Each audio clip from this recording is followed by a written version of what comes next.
Hallo Leute, aujourd'hui je vais vous lire en français un des contes des frères Grimm. Ce conte qui en allemand s'appelle Rotkäppchen a été publié en 1812 dans le recueil de contes Kind und Hausmärchen.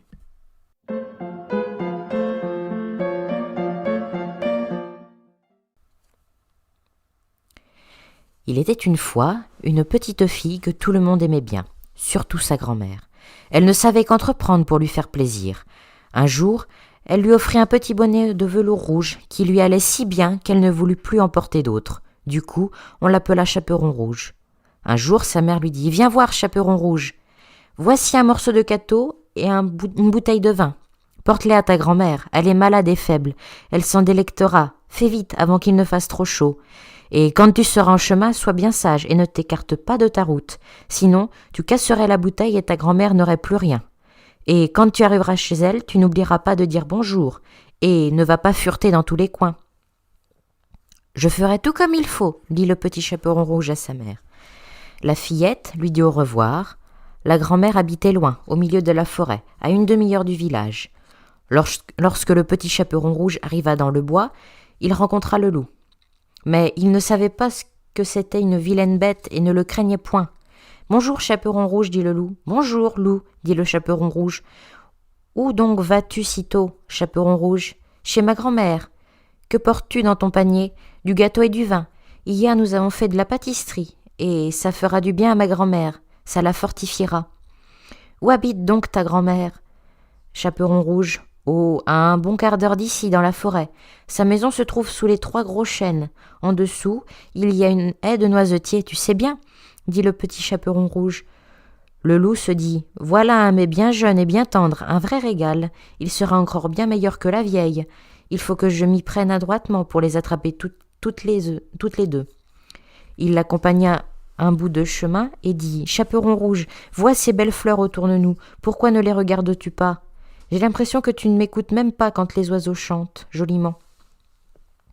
Tu marches comme si tu allais à l'école, alors que tout est si beau ici dans la forêt. » Le petit Chaperon Rouge ouvrit les yeux et lorsqu'elle vit comment les rayons de soleil dansaient de ci et de là, à travers les arbres, et combien tout était plein de fleurs, elle pensa « Si j'apportais à ma grand-mère un beau bouquet de fleurs, ça lui ferait bien plaisir.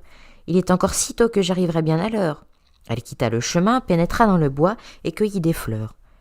Et chaque fois qu'elle en avait cueilli une, elle se disait « Plus loin, j'en vois une plus belle. » Et elle y allait et s'enfonçait toujours plus profondément dans la forêt. Le loup lui courait tout droit vers la maison de la grand-mère. Il frappa à la porte. « Qui est là ? » ?»« C'est le petit Chaperon Rouge qui t'apporte du gâteau et du vin. »« Tire la chevillette, » dit la grand-mère. « Je suis trop faible et ne peux pas me lever. » Le loup tire la chevillette, la porte s'ouvre, et sans dire un mot, il s'approche du lit de la grand-mère et l'avale. Il enfile ses habits, met sa coiffe, se couche dans son lit et tire les rideaux.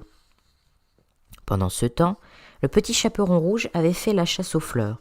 Lorsque la fillette en eut tant qu'elle pouvait à peine les porter, elle se souvint soudain de sa grand-mère et reprit la route pour se rendre auprès d'elle.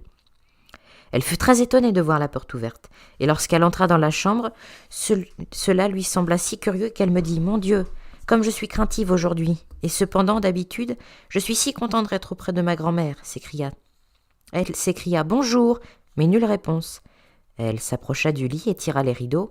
La grand-mère y était couchée, sa coiffe tirée très bas sur son visage. Elle avait l'air bizarre. « Oh, grand-mère, comme tu as de grandes oreilles ! C'est pour mieux t'entendre. Oh, ma grand-mère, comme tu as de grands yeux ! C'est pour mieux te voir. Oh, grand-mère, comme tu as de grandes mains ! C'est pour mieux t'étreindre. Mais, grand-mère, comme tu as d'horribles et grandes bouches ! C'est pour mieux te manger. » À peine le loup eut-il prononcé ces mots qu'il bondit hors du lit et l'avala, le pauvre petit Chaperon Rouge. Lorsque le loup eut apaisé sa faim, il se recoucha, s'endormit et commença à ronfler bruyamment. Un chasseur passait justement devant la maison. Il se dit « Comme cette vieille femme ronfle, il faut que je voie si elle a besoin de quelque chose. » Il entre dans la chambre et quand il arrive devant le lit, il voit que c'est le loup qui y est couché. « Ah, c'est toi, bandit, dit-il. Voilà bien longtemps que je te cherche. » Il se prépare à faire feu, lorsque tout à coup l'idée lui vient que le loup pourrait bien avoir avalé la grand-mère et qu'il serait peut-être encore possible de la sauver. Il ne tire pas, mais prend les ciseaux et commence à ouvrir le ventre du loup endormi. À peine avait-il donné quelques coups de ciseaux qu'il aperçoit le petit chaperon rouge. Quelques coups encore, et la voilà qu'il sort du loup. Et dit « Ah, comme j'ai eu peur, comme il faisait sombre dans le ventre du loup, et voilà que ma grand-mère sort à son tour. » Pouvant à peine respirer, le petit chaperon rouge se hâte de chercher de grosses pierres. Ils en remplissent le ventre du loup. Lorsque celui-ci se réveilla, il voulut s'enfuir, mais les pierres étaient si lourdes qu'elle écrasa par terre et il mourut. Ils étaient bien contents de tous les trois, le chasseur dépouilla le loup et l'emporta chez lui. La grand-mère mangea le gâteau et but le vin que le petit chaperon rouge avait apporté. Elle s'en trouva toute ragaillardie.